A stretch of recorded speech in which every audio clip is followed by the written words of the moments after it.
going? Beach. Beach.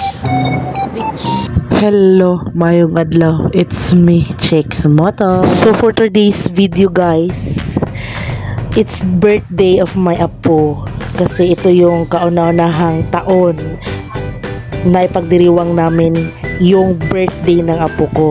So ito yung napili nila na venue.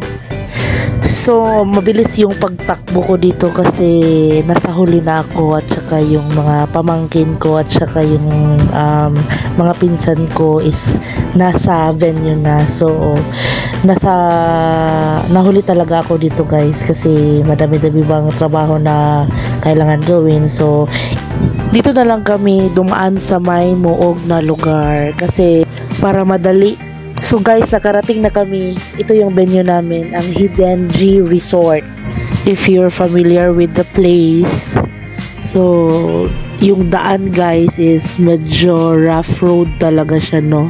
So nakikita ninyo sa video kasi maliit lang yung motor na dinala ko. So nakarating na tayo guys, no? So pamangkin ko pala guys sa teacher. So ito yung entrance ng resort guys.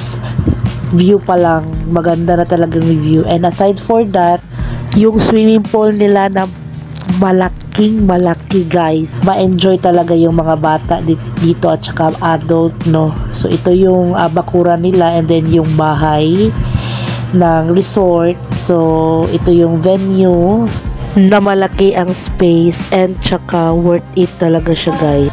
Nag-karaoke kami kasi para maaliw naman yung mga senior namin na kasama. So ito yung apo ko guys na sobrang gwapo. So ito yung mga nangyari sa birthday ng apo ko. May mga pinaganap na mga palarong pambata. So ito yung apo ko.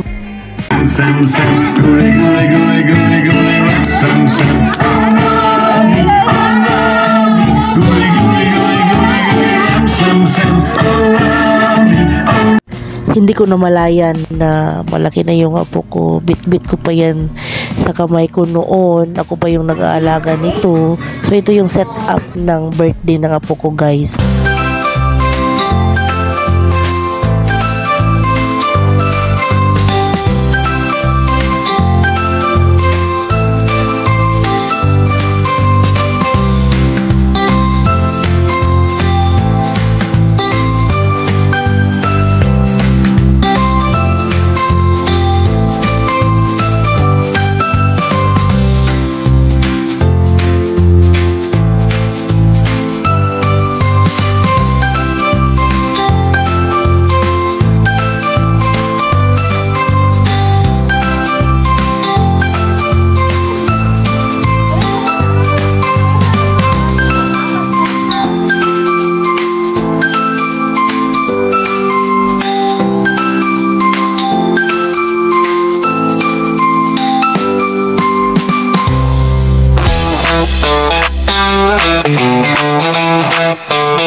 So after a long day,